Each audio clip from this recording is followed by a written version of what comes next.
दोस्त कोई लक्ष्य मनुष्य के साहस से बड़ा नहीं, हारा वही जो लड़ा नहीं। चलिए दोस्त, हम अपने क्वेश्चंस को आगे बढ़ाते हैं और एक नई प्रश्नावली की तरफ हम आगे बढ़ते हैं। देखिए दोस्त, 4.2 तक हमने पूरे कवर कर लिए थे क्वेश्चंस, ठीक है। अब हमारा जो नेक्स्ट प्रश्नावली है 4.3, उसकी ओर हम चलते हैं। और क्वेश्चंस को करने से पहले हम 4.3 के कुछ बेसिक्स पर चलते हैं, बेसिक्स पर बात करते हैं, क्योंकि इन बेसिक्स की मदद से ही हम आगे के जो क्वेश्चंस हैं वो आसानी से हल कर सकते हैं। तो इन बेसिक्स को जानना बहुत इंपॉर्टेंट है, ठीक है। तो चलिए हम इनको समझते हैं। देखिए, सबसे पहला है, दो भिन्न वास्तविक मूल होते हैं। देखिए, दो वास्तविक मूल कब होंगे? जब b² - 4ac का जो मान है वो 0 से बड़ा होगा। देखिए दोस्त, एक सूत्र है d बराबर b² - 4ac, ठीक है। ये विभक्त कर का सूत्र है, ठीक है दोस्त। d को हम किससे प्रदर्शित करते हैं? d को बोलते हैं विभक्त कर, ठीक है। तो d बराबर b² - 4ac। देखिए दोस्त, हम इसको हल करेंगे, वो जब क्वेश्चंस आएंगे, क्वेश्चंस हम हल करेंगे तो बहुत ही आसानी से आपको समझ में आएगा, ठीक है। यहाँ पर आप थोड़ा थोड़ा समझ लीजिए। दो भिन्न वास्तविक मूल कब होंगे? जब b² - 4ac का जो मान है वो 0 से बड़ा होगा। अगर b² - 4ac का जो मान है वो 0 से बड़ा आया तो हम कह सकते हैं कि दो भिन्न जो मूल हैं वो कैसे होंगे? दोनों वास्तविक होंगे, ठीक है दोस्त। और अगला है, दो मूल बराबर वास्तविक मूल होते हैं। दो बराबर वास्तविक मूल कब होंगे? जब b² - 4ac का जो मान है वो 0 के बराबर आ जाए, ठीक है दोस्त। ये जो मान है b² - 4ac का, अगर ये 0 के बराबर आ जाएगा तो हम कह सकते हैं कि दोनों जो मूल हैं वो दोनों के दोनों कैसे होंगे? बराबर होंगे। यानी कि इनके जो मान आएंगे वो कैसे आएंगे? आपस में बराबर आएंगे, ठीक है। इन पर आधारित जो क्वेश्चंस हैं वो हम आगे करेंगे। तो क्वेश्चंस आपको बहुत ही बेहतर तरीके से समझ में आएगा, और ये जो चीज़ें हैं हम क्वेश्चंस में अप्लाई करेंगे तो बहुत ही आसान है, ठीक है, और आपको अच्छे से समझ में आ जाएंगे। देखिए, तीसरा है, कोई वास्तविक मूल नहीं होता है। कोई वास्तविक मूल नहीं होता है, कब नहीं होगा? यदि b² - 4ac का जो मान है वो 0 से कैसा आ जाए? छोटा आ जाए। देखिए, अब 0 से छोटी संख्या कब आएगी? 0 से छोटा नंबर तो माइनस में होता है, -1 -2 -3 -4 ऐसे ही आगे बढ़ते जाते हैं। तो 0 से जो छोटा नंबर होता है वो माइनस में होगा, और 0 से बड़ा नंबर होगा, 0 से बड़ा नंबर होगा +1 +2 +3 4 ऐसे ही आगे बढ़ते जाएंगे, ठीक है। और 0 के बराबर होगा मान, तो बात ही अलग है, ठीक है। दो बराबर वास्तविक मूल कब होंगे? दो बराबर वास्तविक मूल तब होंगे जब b² - 4ac का मान बराबर होगा, ठीक है, ठीक है दोस्त। तो d बराबर b² - 4ac, ये तीन चीज़ों को हमें याद रखना है। इन्हीं तीन बेसिक्स की मदद से हम आगे के क्वेश्चंस को हल कर पाएंगे, ठीक है दोस्त। तो चलिए हम क्वेश्चनों की तरफ बढ़ते हैं, ध्यान से समझिएगा, ठीक है। चलिए दोस्त, क्वेश्चनों की तरफ हम बढ़ते हैं। प्रश्नावली 4.3 की हमारे क्वेश्चंस हैं पहले के। देखिए, आप स्क्रीन पर क्वेश्चनों को आसानी से पढ़ सकते हैं। हम क्वेश्चनों की तरफ बढ़ते हैं। देखिए, प्रश्नावली 4.3 क्वेश्चंस पहला है। देखिए क्या पूछा है हमसे, निम्न द्विघात समीकरणों के मूलों की प्रकृति ज्ञात कीजिए, यदि मूलों का अस्तित्व हो तो उन्हें भी ज्ञात कीजिए। देखिए दोस्त, सबसे पहले हमें क्या करना है, बड़े ही ध्यान से समझिएगा, बहुत ही बेहतरीन तरीके से हम आपको समझाएंगे। देखिए, पहला क्वेश्चन है 2x² - 3x + 5 = 0। देखिए दोस्त, इसको दे देते हैं नाम समीकरण 1, ठीक है। अब देखिए, एक द्विघात समीकरण जो होता है उसका एक रूप होता है। उसका क्या रूप होता है? देखिए, उससे हम तुलना कर देंगे और ABC के मान निकाल लेंगे। देखिए कैसे करेंगे वो हम बताते हैं। यहाँ पर लिखेंगे समीकरण 1 की तुलना ax² + bx + c = 0 से करने पर। देखिए दोस्त, ये जो द्विघात समीकरण का सवाल है, ठीक है, इस सवाल या इस क्वेश्चंस की हम क्या करेंगे, इस द्विघात समीकरण से क्या कर देंगे? तुलना कर देंगे। ये द्विघात समीकरण का रूप है, ठीक है दोस्त, ax² + bx + c = 0। इससे जब तुलना करेंगे हम, तो देखिए x² ऐसे ही, a का मान कितना है? 2, तो a का मान निकल आया है यहाँ से 2। देखिए b का मान कितना है? -3, तो b का मान लिख देंगे -3। देखिए c का मान कितना है? +5, तो c का मान लिख देंगे 5। देखिए a, b और c के मान यहाँ पर निकल कर आ चुके हैं, ठीक है दोस्त। अब क्या करेंगे हम?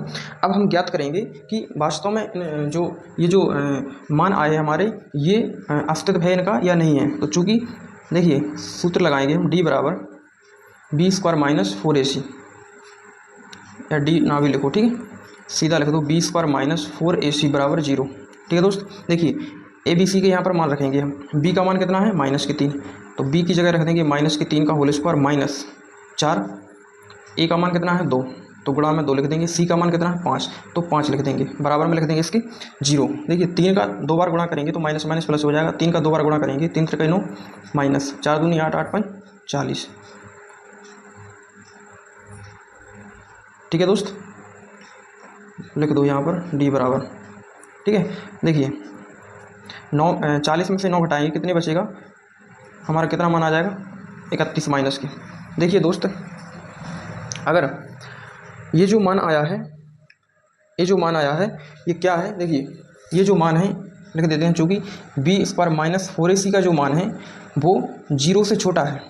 क्या है, 0 से छोटा है। देखिए माइनस में अगर कोई संख्या आती है तो वो 0 से छोटी होती है। तो बी स्क्वायर माइनस 4ac का जो मान निकाला है हमने वो 0 से छोटा है। ठीक है, तो लिख देंगे अतः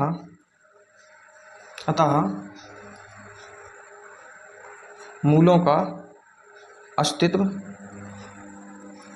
नहीं है। ठीक है दोस्त, लिख देंगे यहाँ पर हम कि मूलों का अस्तित्व नहीं होगा। क्यों नहीं होगा मूलों का अस्तित्व, क्योंकि बी स्क्वायर माइनस 4ac का जो मान है वो 0 से छोटा आया। ठीक है दोस्त, अगर 0 से बड़ा आता, ठीक है, तो हम आगे प्रोसेस करते, आगे हल करते इसको। लेकिन 0 से ये मान कैसा आया, छोटा आया है, तो मूलों का अस्तित्व है ही नहीं। ठीक है, जब मूलों का अस्तित्व नहीं है तो इसको हल करने का कोई मतलब ही नहीं है आगे। ठीक है, तो इसको यहीं पर हम छोड़ देते हैं। ठीक है दोस्त, तो लिख देंगे अतः मूलों का अस्तित्व नहीं होगा। चलिए दोस्त नेक्स्ट क्वेश्चन की तरफ हम बढ़ते हैं। साथियों आगे बढ़ते हैं नेक्स्ट क्वेश्चन की तरफ हम। चलिए अगला क्वेश्चन है पहले का दूसरा। देखिए क्या कहा गया है, 3x स्क्वायर माइनस 4 रूट के 3x प्लस 4 बराबर 0। देखिए दोस्त, इसको दे देते हैं नाम समीकरण 1। अब क्या करेंगे, लिख देंगे यहाँ पर समीकरण 1 की तुलना ax square plus bx plus c बराबर 0 से करने पर। ठीक है दोस्त, देखिए a का मान यहाँ से क्या निकलेगा 3, b का मान निकलेगा माइनस के 4 रूट 3 और c का मान क्या निकलेगा प्लस के 4। ठीक है दोस्त, a b c के मान निकल कर आ चुके हैं। अब यहाँ पर हम चेक करेंगे कि वास्तव में यह इन मूलों का अस्तित्व है या नहीं है। तो मूलों के अस्तित्व की जांच करने के लिए हम विभक्त कर का सूत्र लगाते हैं, बी स्क्वायर माइनस 4ac। ठीक है दोस्त, देखिए b का मान कितना है माइनस के 4 करनी 3, इसका होल स्क्वायर कर देंगे माइनस 4। ऐसे ही a का मान कितना है 3, c का मान कितना है 4। देखिए माइनस 4 का गुणा करेंगे 2 बार, 4 चौके 16, और करनी 3 का 2 बार गुणा करेंगे तो 3 बाहर आ जाएगा। ठीक है, 3 3 का 9, 9 का वर्गमूल कितना होता है 3, 4 3 12 चौक 48। ठीक है दोस्त, देखिए 16 3 48 और माइनस 48। इसका मतलब है कि 48 में से 48 घटा देंगे कितना बचेगा 0। इसका मतलब है कि डी की वैल्यू कितनी आ गई 0। तो क्या लिख देंगे, चूँकि बी स्क्वायर माइनस 4ac की जो वैल्यू है वो 0 के बराबर आई है। ठीक है दोस्त, अगर 0 के बराबर आई है इसकी वैल्यू तो हम क्या करेंगे, तो लिख देंगे अतः मूलों का अस्तित्व है, मूलों का अस्तित्व है। ठीक है दोस्त, मूलों का अस्तित्व है, मूलों का अस्तित्व है। और मूलों का जो हमने यहाँ पर चेक किया है तो मूल बराबर भी आ रहे हैं और मूलों का जो है अस्तित्व भी है। ठीक है दोस्त, तो चलिए अगर मूलों का अस्तित्व है तो इन्हें हम ज्ञात करते हैं। कैसे ज्ञात करेंगे, देखिए द्विघात सूत्र होता है एक। ठीक है, अगर मूलों का अस्तित्व है तो द्विघात सूत्र से हम उसको हल करेंगे। ठीक है, 2 मूल उसके निकालेंगे हल करके। तो minus B plus minus under root B square minus 4ac बटे में 2a। देखिए माइनस, अब b का मान क्या है, सब मान रखेंगे यहाँ पर। b का मान है माइनस 4 रूट 3, तो यहाँ पर आ जाएगा माइनस जी है, एक माइनस जी है, तो प्लस के 4 रूट 3 प्लस माइनस। अब देखिए बी स्क्वायर माइनस 4ac का मान क्या निकला यहाँ पर 0, तो डायरेक्ट लिख देंगे। ठीक है, यहाँ पर हम मान भी रख सकते हैं लेकिन मान नहीं रखेंगे। क्यों नहीं रखेंगे, क्योंकि बी स्क्वायर माइनस 4ac का तो मान हम पहले ही निकाल चुके हैं, तो डायरेक्ट हम यही मान रख देंगे। ठीक है, 0 और बटे में है 2 गुणा a का मान कितना है 3। ठीक है, देखिए आगे बढ़ते हैं, आगे इसको हल करेंगे।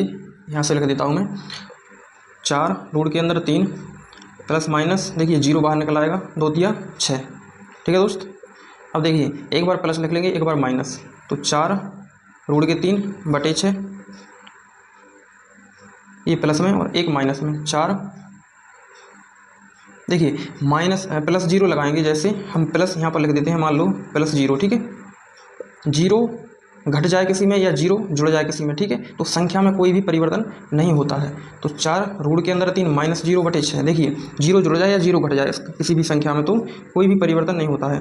देखिए 2 से काट देते हैं, 2 दूना 4, 2 तिया 6, तो 2 करणी 3/3, ऐसे ही यहाँ 2 दूनी 4, 2 तिया 6, तो 2 करणी 3/3, ठीक है दोस्त, क्लियर है। अब देखिए ये जो मूल हैं दोनों कैसे आ गए आपस में, बराबर आ गए हैं, ठीक है दोस्त, मूल बराबर आ गए हैं, ये मूल वास्तविक हैं और मूल कैसे आ गए हमारे, बराबर आ गए, ठीक है। तो ये हमारा फाइनल आंसर हो जाएगा। देखिए इसको हम आगे और भी हल कर सकते हैं, ठीक है, लेकिन हमने यहीं पर छोड़ दिया, आप और भी आगे हल कर सकते हैं। 3 को लिख सकते हैं करणी 3 इंटू करणी 3, करणी 3 से करणी 3 कैंसिल हो जाएगा, ठीक है, ऐसे यहाँ पर हो जाएगा। तो यहाँ पर आ जाएगा 2/करणी 3 और यहाँ पर भी आ जाएगा 2/करणी 3, तो यहाँ भी कैसे होंगे, मूल बराबर होंगे, ठीक है दोस्त। तो हमने यहीं पर छोड़ दिया, आप चाहें तो आगे भी हल कर सकते हैं, ठीक है। तो चलिए उम्मीद करते हैं आपको ये जो क्वेश्चन है वो बेहतर समझ में आए होंगे, ठीक है दोस्त। अब आगे हम कल इसके आगे करेंगे क्वेश्चंस। तो दोस्त तब तक के लिए जय हिंद।